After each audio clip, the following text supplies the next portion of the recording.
कानपुर थाना रेल बाजार अंतर्गत मकान नंबर 194/5 सुजातगंज के रहने वाले मकसूद पुत्र मोहम्मद सिद्दीक, जो कि दिव्यांग है और लाचार, इसके बाद भी मकान पर लोन दिलाने के नाम पर बैंक एजेंट ने किया धोखाधड़ी। पीड़ित दिव्यांग मकसूद का कहना है कि उसने मकान पर लोन लेने के लिए बैंक एजेंट प्रज्वल सिंह पुत्र शैलेंद्र सिंह निवासी मकान नंबर 15 योगेंद्र विहार खाड़ेपुर नई बस्ती नौबस्ता कानपुर नगर से लगभग 2 माह पूर्व मिला था। प्रज्वल सिंह ने पीड़ित दिव्यांग को पिरामल बैंक से हाउसिंग लोन कराने हेतु आवश्यक कागजात जैसे कि लोन एग्रीमेंट की कॉपी तथा क्रेता विक्रेता के आधार कार्ड की कॉपी, पैन कार्ड आदि लोन लेने का प्रक्रिया प्रारंभ कर दिया। इसी संदर्भ में प्रज्वल सिंह पीड़ित के पास निरंतर आता जाता रहा और लोन जल्दी करवा देने का आश्वासन देता रहा। पीड़ित दिव्यांग ने व्यापार के वास्ते पिरामल बैंक से एक बिजनेस लोन मौलिक 10 लाख रुपए करवाया था, जो कि अभी चल रहा है। प्रज्वल सिंह ने कहा कि पुराना लोन पूरा जमा कर दो, तब नया लोन पास होगा। प्रदीप दिव्यांग मकसूद ने अपनी पत्नी के सोने व जेवरात आदि बेचकर एक्सिस बैंक के करंट खाता में जमा कर दिया। कुछ पैसा गहने का था और कुछ पैसा उसके व्यापार का था। पीड़ित कम पढ़ा लिखा है, जरूरत के वास्ते फोन प्रयोग करता है। पीड़ित शरीर से विकलांग है। पीड़ित के अकाउंट से प्रज्वल सिंह ने पिरामल बैंक में ना जमा करके अपने अकाउंट में व अन्य लोगों के अकाउंट में पैसा ट्रांसफर कर दिया। पीड़ित ने विभिन्न दिनांक में 11,23,087 रुपए प्रज्वल सिंह ने अपने खाते में भी ट्रांसफर कर लिया। रिजल्ट प्रज्वल सिंह ने कहा कि अब शीघ्र तुम्हारा हाउसिंग लोन करा देंगे। फोन करने पर एजेंट प्रज्वल सिंह ने कहा कि तुम्हारा हाउसिंग लोन स्वीकृत हो गया है, अपनी रजिस्ट्री की तैयारी करिए। जब पीड़ित दिव्यांग मकसूद अपने साथ क्रेता विक्रेता को लेकर कचहरी पहुंच गया और कचहरी से बराबर फोन एजेंट प्रज्वल सिंह का आता रहा कि मैं अभी बैंक के वकील डीडी को लेकर आ रहे हैं, रास्ते में हैं। क्रेता विक्रेता ने शाम तक इंतजार किया, परंतु एजेंट प्रज्वल सिंह नहीं पहुंचा। पीड़ित दिव्यांग मकसूद ने अपने पुलिस कमिश्नर सहित आला अधिकारियों को प्रार्थना पत्र पोर्टल पर ट्विटर पर भेज कर धोखाधड़ी कर अमानत में खयानत करने वाले एजेंट प्रज्वल सिंह, उसका भाई शिवेंद्र सिंह तथा प्रज्वल सिंह के चाचा का लड़का कृष्णा व एक अन्य के खिलाफ मुकदमा दर्ज कराकर पूरे रैकेट को गिरफ्तार करने तथा पूरी घटना पर्दाफाश करने की मांग किया है।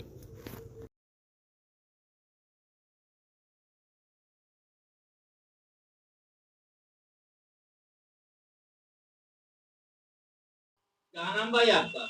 हमारा नाम मकसूद आलम है, सुजागंज के रहने वाले, थाना रेल बाजार। क्या मामला है? हमारा मामला थोड़ा लोन को लेकर के हमारे साथ 420 हुई है। किसने की है? प्रज्वल सिंह ने। क्या हुआ आपके साथ, बताइए। हमारे साथ में हमारा एक लोन मुझे कराना था, तो इससे पहले मेरा एक लोन चल रहा था 10 लाख रुपए का। तो उन्होंने ये कहा कि मकसूद भाई आप पुराना लोन इसको पेड कर दीजिए, तो नया लोन आपका 27 लाख का हम क्लियर कर दें, हो जाएगा आपका लोन।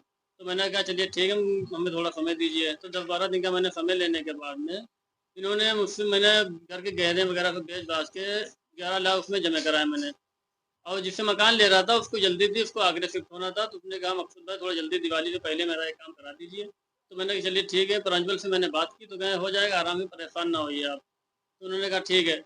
मैंने 11 लाख रुपये जमा करने के बाद में प्रज्वल ने कहा मकसूद भाई इसको अगर आप चेक द्वारा पे करेंगे समय लगेगा, हम मोबाइल से करे दे रहे हैं, 24 घंटे के अंदर ये पेड हो जाएगा और नया लोन आपका इशू हो जाएगा। तो मैंने कहा चलिए ठीक है, जैसा आपको अच्छा लगे, क्योंकि मुझे जानकारी नहीं थी मोबाइल के बारे में इतनी। तो उसने ये पैसा जो ट्रांसफ़र जो उसने किया है मेरे मोबाइल से, तो उसने मेरे बैंक अकाउंट में ना करके उसने जो है अपने अकाउंट में और अपने दोस्तों के अकाउंट में उसने ट्रांसफ़र कर दिया है। आपके पास इसका कुछ साक्ष्य सबूत है? जी, इसका मेरे पास सबूत है, बैंक का स्टेटमेंट वगैरह मेरे पास पूरा है। ये प्रांजल भी नाम लिखा है, उसका जो और 3 फर्मों में ना, मतलब 3 जगह में गया, उसका भी नाम इसमें आ रहा है।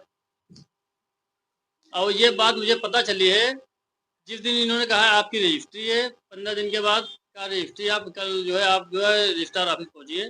दोनों पार्टी लेकर के, वकील साहब भी मैंने किया, रजिस्ट्रार ऑफिस में पूरे पेपर मैंने खरीद लिए। सब कुछ करने के बाद भी इन्होंने कहा ठीक मैं आ रहा हूँ। इंतजार करते रहे, ये नहीं आए। उसके बाद में अच्छा, उसके बाद आप उससे मिले हैं? बराबर मिलते हैं, बराबर भी आते रहे ये। तो इन्होंने कुछ कहा आपसे? इन्होंने कहा परेशान ना होइए, आपका लोन हो गया है, आपकी रजिस्ट्री होनी है। अच्छा, आपने थाने चौकी में शिकायत की है इसकी? जी, थाने अधिकारी चौकी में जब शिकायत की है तो उसने इसके बारे में आपने उनसे बात करी थी? प्रांजल से बताया था आपने? नहीं, प्रांजल से नहीं बताया ये बात, क्योंकि प्रांजल उस पर जब ये बात पता चली तो प्रांजल ने अपना स्विच ऑफ कर लिया है। उनके भाई खाली बात हो रही उनके भाई से, वो भाई भी इसमें पूरे हिस्सेदार हैं। और इनके एक चाचा के लड़के कृष्णा हैं, वो भी है, एक इनका दोस्त भी शामिल है उसमें। ये सब लोग हैं, खाली प्रांजल यहाँ पे नहीं है। आप माननीय मुख्यमंत्री महोदय से क्या मांग करना चाहते मैं मांग करना चाहता हूँ कि मेरी FIR लिखी जाए, मेरे साथ पूरा इंसाफ किया जाए। जो मेरा गया है इसमें एक लफ्ज़ मेरा सच्चाई है, इसमें एक भी लफ्ज़ मेरा झूठा नहीं है।